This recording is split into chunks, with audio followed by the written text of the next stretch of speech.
Hello friends, welcome to my channel.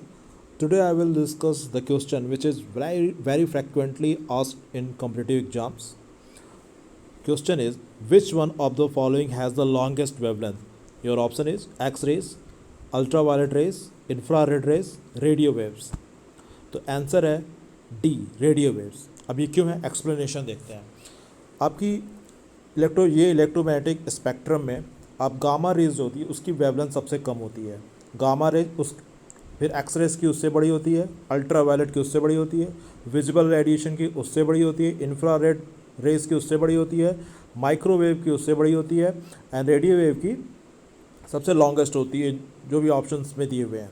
Okay, so radio wave की wavelength सबसे ज़्यादा होती है। अब इसको रिमेंबर कैसे करना है, तो देखिए गामा XUVIM रेडियो।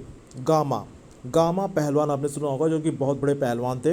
तो पहलवान मतलब जिसके पास एनर्जी ज़्यादा है।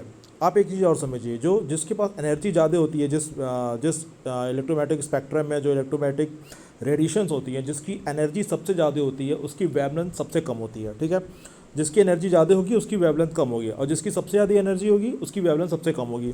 तो गामा रेज जो होती है उसकी जो एनर्जी होती है बहुत ज़्यादा होती है, तो उसकी क्या होगी, वेवलेंथ सबसे कम हो जाएगी।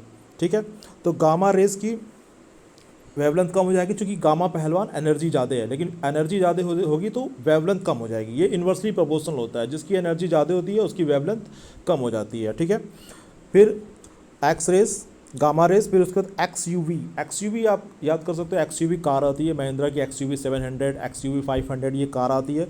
तो गामा XUV और उसके बाद IM रेडियो। ठीक है, gamma XUV IM radio increasing wavelength में है। गामा रेज की वेवलेंथ कम होगी, गामा रेज की वेवलेंथ कम होगी। फिर एक्स से हो जाएगा एक्स रेज, यू से हो जाएगा अल्ट्रावायलेट रेज, वी से हो जाएगा विजिबल रेज, आई से हो जाएगा इंफ्रारेड रेज, एम से हो जाएगा माइक्रोवेव और रेडियो से हो जाएगा रेडियो वेव।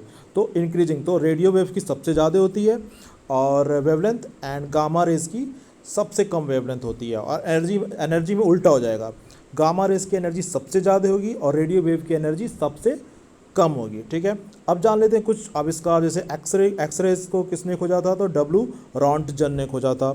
यूवी रेज को किसने खोजा था, तो रिटर ने खोजा था। इंफ्रारेड रेज को किसने खोजा था, तो विलियम हर्शल ने खोजा था। अब एक क्वेश्चन उठता है कि why radio waves are use for communication. जैसे कम्युनिकेशन में रेडियो वेव्स का यूज होता है, जैसे आप टीवी यूज कर रहे हो, मोबाइल यूज कर रहे हो, हाँ आप वायरलेस कंप्यूटर नेटवर्क यूज कर रहे हो, तो वहाँ पे आपको रेडियो वेव ही यूज होता है। तो ऐसा क्यों होता है, आइए उसे समझते हैं। ऐसा इसलिए होता है कि रेडियो वेव्स की जो होती है आपकी वेवलेंथ सबसे ज़्यादा है। वेवलेंथ ज़्यादा है तो एनर्जी कम है। एनर्जी जिसकी कम होगी वो आपके बॉडी के लिए हार्मफुल कम होगी। अब जैसे कि गामा रेज या एक्स रेज का यूज क्यों नहीं करते, क्योंकि इनकी वेवलेंथ कम है तो इनकी एनर्जी बहुत ज़्यादा है, तो ये आपकी बॉडी को हार्म कर सकते हैं, आपकी बॉडी को नुकसान कर सकते हैं, आपके सेल को डैमेज कर सकते हैं। इसलिए कम्युनिकेशन में हम रेडियो वेव का यूज़ करते हैं, क्योंकि इसकी एनर्जी कम होती है। एनर्जी कम होने के कारण ही इसको हम कम्युनिकेशन में रेडियो वेव का यूज़ करते हैं। ओके फ्रेंड, होप ये वीडियो आपको पसंद आया होगा। If you like this video, please subscribe my channel. Thanks for watching this video.